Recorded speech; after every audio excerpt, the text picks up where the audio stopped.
Assalamualaikum warahmatullahi wabarakatuh. Selamat pagi sahabat Bina Mandiri. Saya Karnaka, Direktur PT Bina Mandiri Mulia Jaya. Hari ini kita berkesempatan untuk melakukan podcast dengan Duta Besar Republik Indonesia untuk Slovakia berkedudukan di Bratislava. Selamat pagi Pak Dubes. Selamat pagi Pak. Terima kasih waktunya. Sama-sama. Kebetulan kita dalam rangka promosi nih Pak, tentang pekerja migran Indonesia ke Slovakia, untuk negara Slovakia. Siap. Dan pada kesempatan ini ingin kita sahabat Bina Mandiri ingin tahu Slovakia itu kayak apa Pak?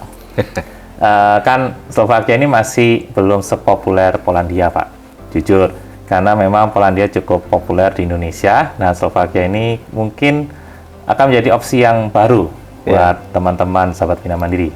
Nah, mungkin Pak Dubes bisa cerita sedikit nih Pak, Slovakia ini kayak apa sih Pak negaranya Pak? Slovakia itu negaranya indah, yang pasti. Negaranya bagus, cantik, Eropa, tepat di tengah-tengahnya benua Eropa. Jadi kalau ke mana-mana dari Slovakia itu akan mudah.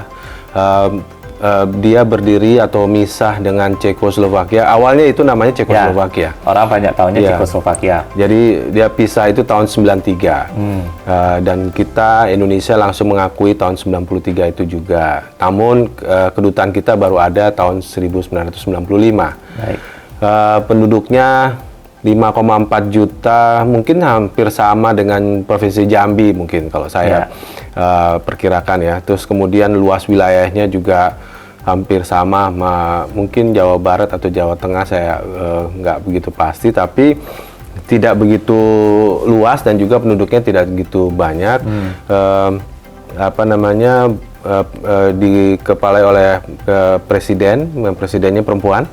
Kemudian ada perdana menteri, dan juga Slovakia ini salah satu negara dengan pertumbuhan ekonomi yang tinggi. Luar biasa. Dia sudah masuk Uni Eropa juga, dan juga anggota NATO. Gitu. Kalau populasinya warga negara Indonesia sendiri di Slovakia berapa Pak? Sekarang data 2-3 hari yang lalu itu 177 Pak. 177 bukan 177 ribu ya, tapi 177 cuma 3 digit aja 3 digit. Jadi tidak begitu banyak, dan kita saling kenal lah. Kita punya ini, dan mereka umumnya banyak yang tersebar di beberapa tempat kota besar juga. Mohon maaf Pak, kalau kita pahami sih Eropa ini kan secara keseluruhan ya Pak, itu butuh tenaga kerja untuk menjalankan roda perekonomian. Benar. Tapi kalau Indonesia cuma 173, kira-kira mereka dapat tenaga kerjanya dari mana Pak? Kalau kita boleh tahu Pak. Kalau yang terbesar itu Hongaria Pak ya, karena dari tetangga ya, persis tetangga. Dia ada di sebelah kita, kemudian juga dari Romania, Ukraine, dan juga dari Vietnam. Vietnam itu khusus Pak, karena Vietnam itu punya hubungan sejarah. Dulu zamannya Cekoslovakia, banyak orang Vietnam yang sekolah di sini dan tidak pulang. I see. Jadi boleh dianggap juga mereka sebetulnya juga sudah mulai menjadi permanent resident, atau bahkan sudah menjadi penduduk sini. Vietnam itu baru diakui sebagai salah satu warga minoritasnya Slovakia itu sebulan yang lalu. Kalau maaf, selain Indonesia itu kan negara penyumbang tenaga kerja itu kan ada Filipina, Nepal, India, Pakistan. Apakah jumlah mereka sama sedikitnya dengan kita? Sama sedikitnya. Filipina juga sama sedikitnya. Bahkan kalau saya lihat Thailand hampir nggak ada. Dan yang India, Nepal, India banyak, tapi kebanyakan mereka sekolah. I see. Ya, bukan bekerja di sini, karena Slovakia ini emang terkenal dengan industri ya Pak ya. Jadi teknologi di sini maju, sehingga banyak orang-orang yang mau belajar mengenai teknologi di sini. Jadi kalau dari negara ketiga masih mayoritas pelajar, kalau saya bisa ngomong gitu ya Pak. Cuman Indonesia pelajarnya nggak ada Pak, cuma ada 3 Pak. Sisanya berarti pekerja. Dan memang residen di sini yang menikah sama orang. Yang menikah dengan orang sini juga hanya sekitar 10 atau 13 orang, nggak jauh. Kemudian kalau saya boleh menanyakan, apakah orang Slovakia itu aware nggak kalau kita Indonesia ini juga merupakan salah satu sumber tenaga kerja ya Pak ya, untuk mengisi, mungkin bisa sebagai alternatif mengisi lowongan pekerjaan di sini di luar Hungaria, Rumania Bapak sebutkan tadi. Awareness mereka mengenai possibility orang Indonesia bekerja di sini itu sekarang sudah agak naik.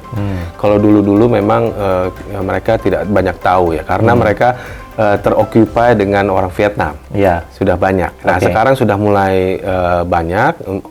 Buktinya tahun lalu itu hanya sekitar 70 orang mungkin, 70 orang di Indonesia di sini. Sekarang udah 177, itu juga menunjukkan salah satu indikasi bahwa orang Slovakia udah mulai aware mengenai Indonesia gitu. Dan mereka tahu orang Indonesia tuh kerjanya rajin, Pak. Alhamdulillah. Jadi itu yang salah satu menjadi tolak ukur mereka. Oke.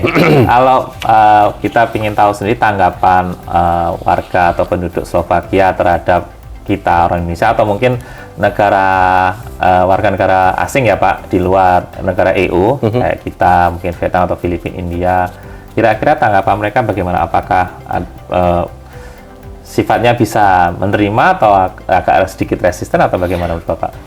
Kalau dari sisi etos kerja, memang orang Indonesia bagus, mereka suka.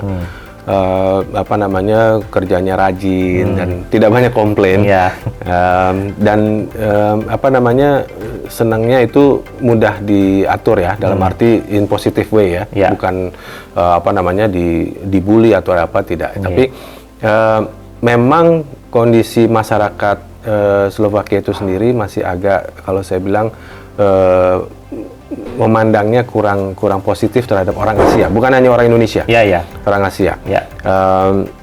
Karena mereka selama ini kan juga negara yang terkungkung ya, artinya ini kan negara landlocked, tidak punya laut, tidak apa. Jadi komunikasinya hanya dengan orang-orang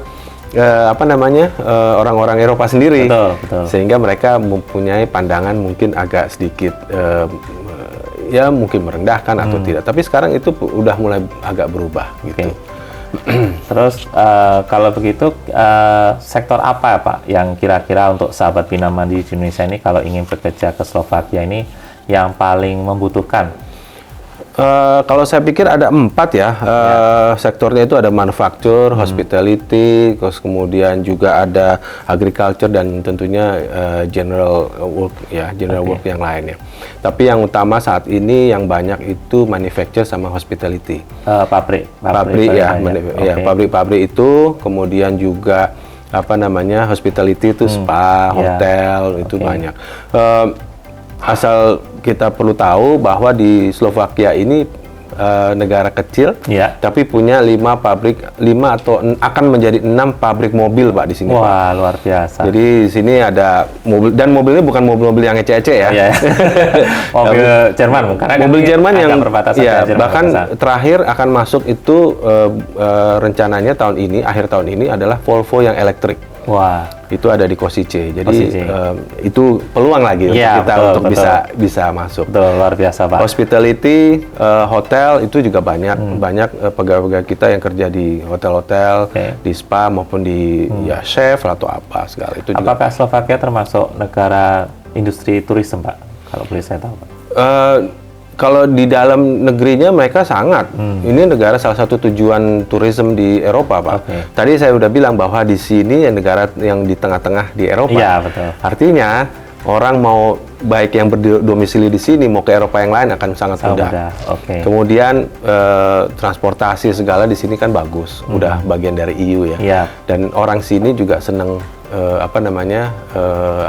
berwisata juga. Gitu. Tadi Bapak sudah menyampaikan bahwa peluang akan semakin besar dengan berdirinya pabrik-pabrik ya Pak.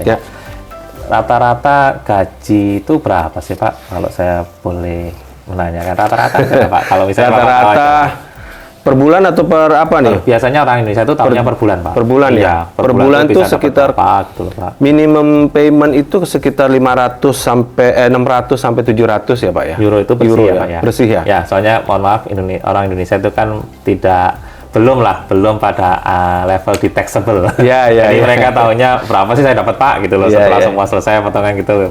Jadi kira-kira tadi sekitar 550, 700. Iya, maksimal 650, 700. Maksimal 650 euro ya. Iya. Oke. Itu minimum upah minimum ya. Iya.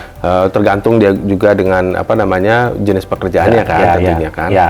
Gitu. Ya paling nggak kan mereka harus tahu terburuknya bahwa mereka akan menerima minimalnya adalah ya let's say around 600 euro. Ya, itu resminya ya, Ya. secara resmi ya dari pemerintah itu segitu katanya. Kalau dari segi living cost Pak, apakah cukup tinggi dibandingkan dengan harga tetangga? Tergantung Pak. Kalau kita bekerja itu kadang-kadang kan kita bekerja ada yang memberikan fasilitas perumahan, ada memberikan sudah dengan include dengan makan, Ya. makan pagi siang malam atau gimana. Itu cukup kalau dengan sedemikian. Bahkan cukup buat orang Indonesia itu Ya. lebih Pak. Lebih. Kalau Indonesia kan sukanya ngirit ya Pak ya? Iya, bukan hanya ngirit, tapi pinter mengolah ini Pak. Keuangan tuh pinter gitu. Ya. Terutama kan idenya bagaimana kita bisa saving dan Ya. juga mengirim ke keluarga di Betul, Indonesia. itu yang paling mereka pingin kerja ke luar negeri itu kan harapannya adalah mendapatkan modal untuk bisa mengirim ke keluarganya. Insya Allah mereka balik sudah bisa membuka usaha, itu harapan mereka. Dan sekarang kita tahu ada perang nih Pak, yang mepet sama Slovakia. Kita tahu itu mepet sekali sudah, berbatasan ya. sekali dengan Slovakia. Ada dampak nggak? Memang sudah lama sih Pak, ya cuma kalau dampak perangnya mampir sih tidak. Dampaknya yang kita tanyakan itu apakah secara ekonomi, secara job creation, kemudian sumber daya manusianya, apakah terdampak itu Pak? Jadi perang itu berpengaruh, terutama terhadap kebijakan pemerintah Slovakia. Oke. Jadi pemerintah Slovakia ini sangat menerima pengungsi Ukraine. Iya. Artinya mereka mempunyai kebijakan khusus di mana orang Ukraine perlu untuk diprioritaskan. Berdampak kepada orang Indonesia pekerja antara iya dan tidak, tergantung dari jenis pekerjaannya. Nah, kalau iya itu jenis kalau misalnya di pabrik, karena ada yang pabrik-pabrik yang juga mementingkan orang Ukraine. Ya. Karena apa? Karena ada subsidi dari pemerintah sini. I see. Gitu. Okay. Tapi kondisi itu berangsur-angsur berubah. Karena sekarang sudah banyak orang Ukraine yang kembali ke negaranya. Karena perangnya kan udah mereda ya, dan artinya bukan mereda, tapi sudah berfokus kepada wilayah yang lain di ujung sana dekat perbatasan dengan Rusia. Bukan di kota-kota besar di Kiev atau di Lviv atau di tempat-tempat lain atau di Kharkiv. Jadi ini sudah mulai berubah lagi sehingga pabrik-pabrik itu sudah mulai mencari orang-orang lagi untuk orang-orang di luar Ukraine untuk bekerja. Kalau begitu kira-kira culture apa yang harus kita waspadai ya Pak, terutama culture kerja mereka kalau orang Indonesia mau ke sini Pak? Culture, kalau saya pikir yang harus utama adalah ya itu tadi niatnya dulu. Niatnya dulu, niatnya kita bekerja, niatnya bekerja dengan baik, tentunya itu harus utama ya. Yang kedua ya kemampuan-kemampuan lain yang harus kita tingkatkan. Bahasa Inggris, meskipun orang sini nggak semuanya bisa bahasa Inggris, tapi paling tidak bahasa Inggris itu bisa menolong. Harus bisa, Basic aja lah, menghitung-hitungan atau bisa menjawab nama siapa, tinggal di mana, punya nomor telepon atau yang basic aja gitu. Kemudian kalau punya kesempatan untuk belajar lebih jauh, ya belajarlah bahasa Slovakianya atau belajar mengenai skillnya itu sendiri. Gitu. Jadi yang penting adalah niatnya dulu. Niatnya. Semua harus diawali dengan niat Pak. Kalau kita sholat pun harus nyawa itu. Benar, nyawa itunya itu yang penting. Jadi harus. Kemudian kalau mereka mau kerja ke sini, tantangan terbesar atau terberat bagi mereka kira-kira apa Pak?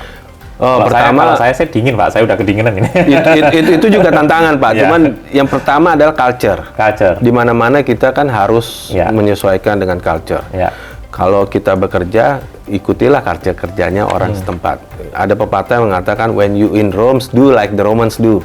Kalau Anda ada di Roma atau dimanapun, Anda harus mengikuti adat kebiasaan di situ. Nah, itu yang penting juga. Kedua, ya menghadapi cuaca.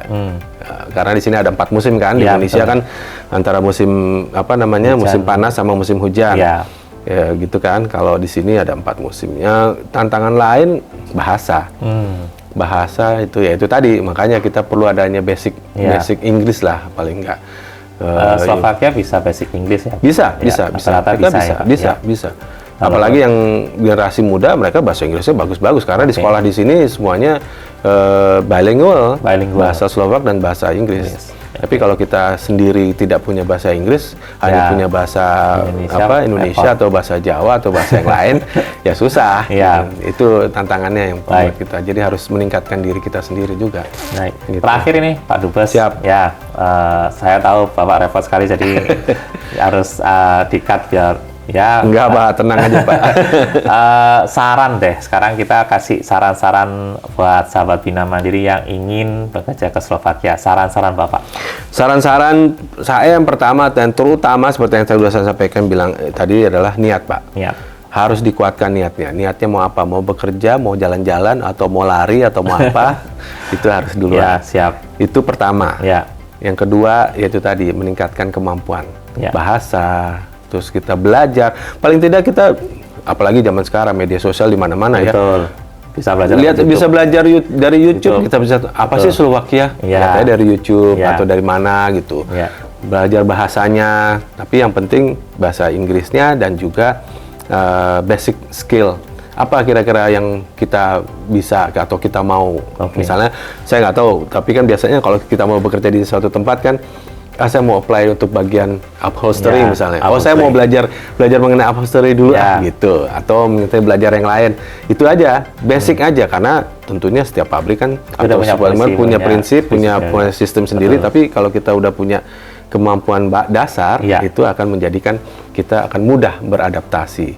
Dan jangan lupa kalau udah di sini tantangannya godaannya banyak, terutama kalau kita nggak kuat iman ya. Artinya di sini kalau punya duit banyak bisa macam-macam ya, main judi lah apa segala gitu.